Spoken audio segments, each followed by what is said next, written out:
buang-buang waktu bener. Niat kehendaknya jelas, selamatkan orang-orang itu. Udah itu saja. Nyatakan Yesus kepada mereka. Gampang bukan? Apalagi yang puasa cari jodoh. Saya marah betul itu.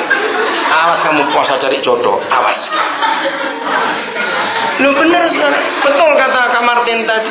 Ide pertama keluarga itu dari Papa di surga.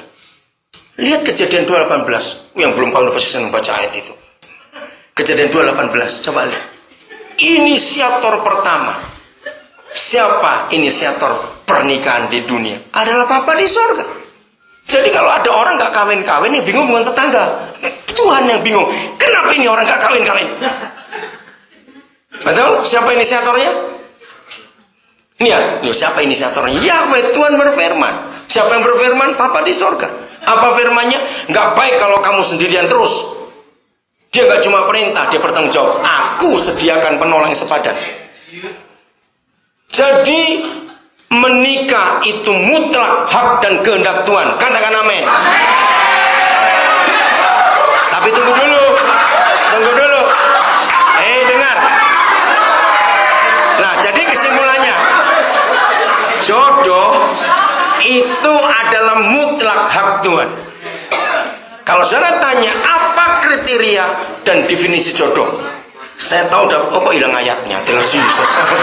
Ya, menurut ayat Kejadian 2:18, jodoh itu definisinya begini. Apabila matamu nggak ikut-ikut menentukan, itu jodoh. Awas yang milih-milih. Ya. Jadi, saudara dengarkan. Stop dulu, dengar dulu ini baik-baik.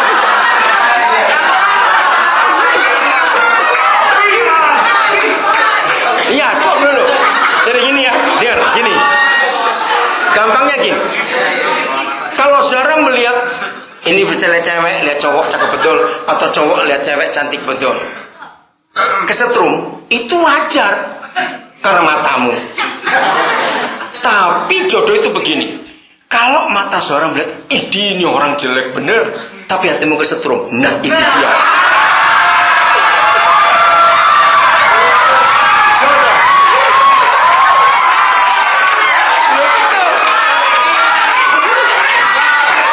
Maka itu kalau ada orang nggak kawin-kawin, dengar dulu.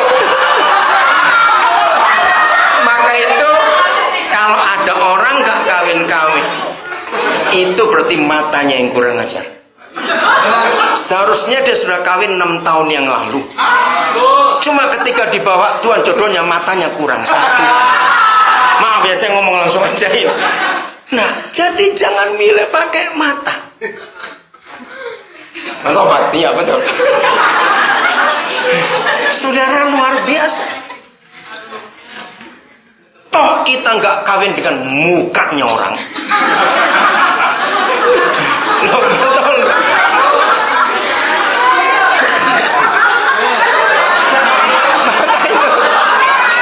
Hei, apa itu sana tuh ngapain di sana ngapain nih? Saudara lihat, dunia aja bisa punya kata-kata gini. Hei, kalau semua milih yang cantik, yang cakep, yang jelek kasih siapa? Bayangkan dunia aja bisa ngomong kayak begitu. Kamu pindah sini, kita berani. Enggak salah satu tuh pindah.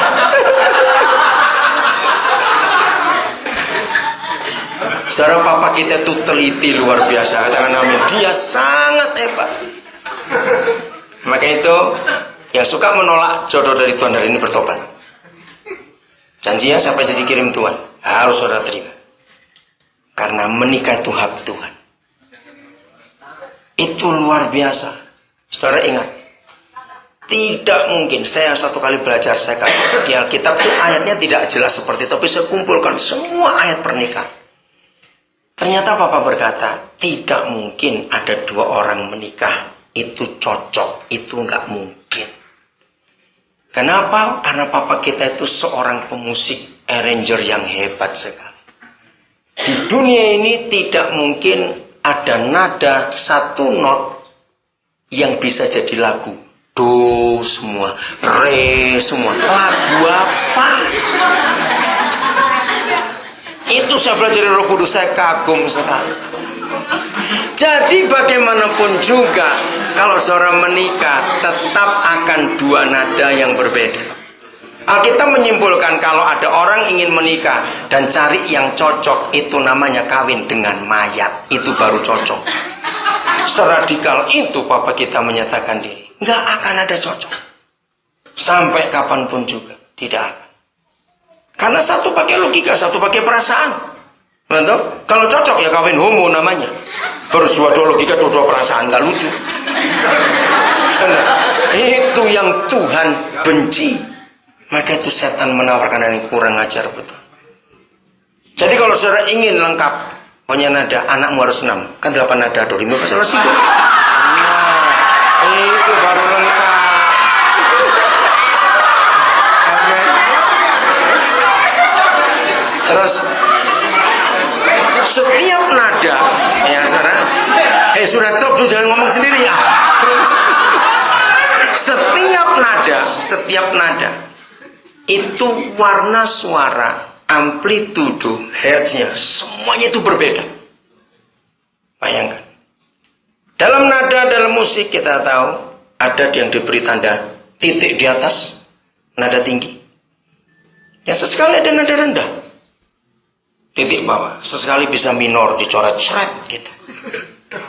Nah, Papa kita membuat aransemen yang hebat dalam pernikahan kita. Jadi sesekali yang istri nada tinggi, yang suami nada rendah, nggak apa-apa. Tuhan kan pakai dua nada yang berbeda. Sesekali miring-miring, gitu nggak apa-apa juga. Sekali-kali mayor, nggak apa-apa. Di tangan arranger yang hebat itu. Nah, kenapa saya bisa menemukan ini? Tahun 78, saya itu mempelajari ilmu musik, sejarah musik. Saya belajar, saya sampai kagum. Nah, ternyata kata harmonis.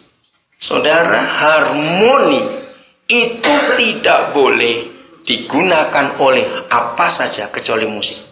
Karena kata harmoni itu hanya untuk musik. Baik nada maupun alat-alat musik. Coba saudara yang pernah tahu ensemble, lalu sampai ke orkestra. Berapa puluh jenis alat musik. Bentuk beda. Cara memainkan beda. Suara beda, karakter beda. Tapi di tangan satu dirigen yang bawa stick kecil itu, ada keharmonisan yang luar biasa. Begitu indah sampai ke telinga kita. Lihat alam ini. Papa kita buat alam ini penuh dengan musik. Maka itu yang sudah menikah, rajin bertengkar, bertobat hari ini.